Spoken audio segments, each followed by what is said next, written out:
Halo, selamat pagi, selamat siang, dan selamat malam pendengar setia podcast Kurang Serem. Balik lagi ya sama gue Rafa yang bakal berbagi kisah-kisah serem dan menarik untuk didengar tentunya.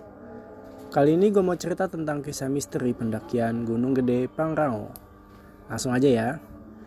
Kisah misteri pendakian Gunung Gede Pangrango emang udah sering diperbincangkan oleh para pendaki dan pecinta alam. Gunung Gede Pangrango sendiri merupakan salah satu gunung yang terletak di Jawa Barat dan sering dijadikan destinasi pendakian karena keindahan alamnya. Beberapa kisah misteri yang sering terdengar di sekitar Gunung Gede Pangrango antara lain adalah tentang pendaki yang mendadak hilang tanpa jejak, suara-suara aneh di malam hari, atau fenomena-fenomena alam yang sulit dijelaskan. Beberapa orang percaya bahwa gunung tersebut angker dan memiliki energi gaib yang kuat. Namun, penting untuk diingat bahwa kebanyakan kisah misteri tersebut lebih bersifat mitos dan cerita yang berkembang di masyarakat. Sebagai pendaki, selalu penting untuk mempersiapkan diri dengan baik sebelum mendaki gunung, termasuk memahami rute pendakian, membawa perlengkapan yang cukup, dan tidak meninggalkan sampah di gunung. Apabila Anda tertarik untuk mendaki Gunung Gede Pangrango, pastikan untuk selalu mengutamakan keselamatan dan menghormati alam sekitar. Mendaki gunung adalah pengalaman yang luar biasa dan bisa memberikan ketenangan dan kekaguman akan keindahan alam, asalkan dilakukan dengan penuh kesadaran dan tanggung jawab. Kisah yang pertama adalah kisah jin hitam di Gunung Gede Pangrango yang terjadi di tahun 2012. Disebutkan terdapat rombongan dari Jogja kehujanan saat mendaki Gunung Gede Pangrango. Karena sudah sore hari, mereka pun akhirnya menginap di pos kandang batu. Tempat yang digunakan untuk istirahat itu sepertinya nggak beres. Dua orang dari mereka merasa ada bayangan yang melintas di belakang pondok, seperti ada yang mengawasi mereka dari dalam hutan. Salah satu dari rombongan tersebut bernama Firman. Dia anak indigo, sekaligus paling rajin ibadahnya. Firman pada malam itu berjaga di depan sambil bersila. Ia tak henti-hentinya mengaji, tapi tiba-tiba Firman diam dan hanya suara serangga yang terdengar di hutan tersebut.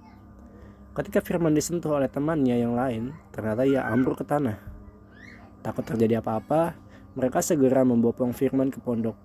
Namun tiba-tiba saja Firman menyeringai dan berkata, "Kalian jangan macam-macam. Di sini tempatku." Lalu Firman pingsan. Setelah pulang, Firman pun bercerita kalau mereka sudah diikuti jin dengan sosok hitam besar. Saat mereka memasak dan makan malam, jin itu berdiri di dekat tungku di pinggir hutan. Firman sempat dibawa ke kerajaan gaib. Serem banget sih kejadian ini. Lalu ada cerita yang kedua, yaitu cerita horor yang dialamin perempuan saat mendaki.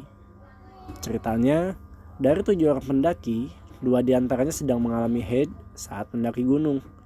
Biasanya memang cewek yang lagi dapat sebaiknya tidak naik gunung dulu karena rentan diganggu oleh makhluk gaib. Banyak keanehan yang dialami mereka dan tak cuma 1-2 orang yang mendapat pengalaman gaib. Salah seorang pendaki bernama Umar mendengar suara wanita tertawa. Tak cuma Umar, ketua rombongannya juga melihat sesosok tinggi besar di balik pohon dengan mata merah menyala. Jumlah rombongan yang ganjil, 7 orang, 2 orang pendaki haid dan malam Jumat, adalah beberapa alasan kenapa mereka banyak diganggu malam itu. Apalagi mereka tetap mendaki saat malam tiba. Saat berhenti sejenak pun, Umar sedang melihat ke atas juga melihat kuntilanak terbang. Meski takut, ia tak mau memberitahu teman-temannya biar mereka nggak panik. Umar pun menoleh ke samping. Sialnya ada mata merah yang muncul dari semak-semak hutan. Serem banget kan? Teman yang berjalan di belakang tiba-tiba bergeser ke depan seolah ketakutan. Kini Umar yang berada di paling belakang. Dari belakang ada yang tertawa-tawa dan ada hembusan nafas. Ia sangat ketakutan saat berdiri di belakang. Karena sudah sampai pos, mereka segera mendirikan tenda karena ketakutan akan gangguan makhluk halus pada malam itu. Ya, dan cerita yang ketiga adalah kuntilanak di Gunung Gede. Sebut saja namanya Heru. Dia mendaki gunung bersama kakak dan 5 temannya.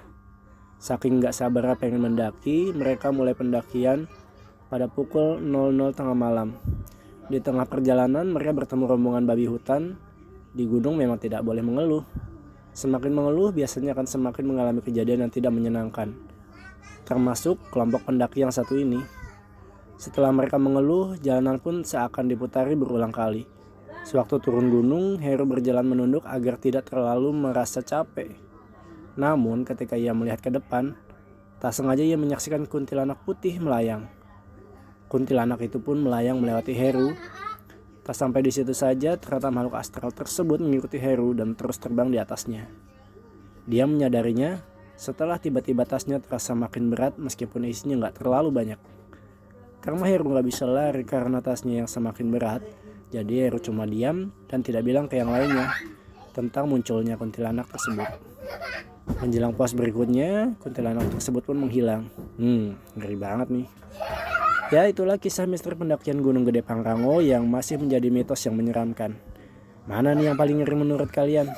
Kalau ada kisah serem di Gunung Gede Pangrango juga, coba share di kolom komentar ya. Makasih ya udah dengerin podcast ini dan thank you, bye-bye.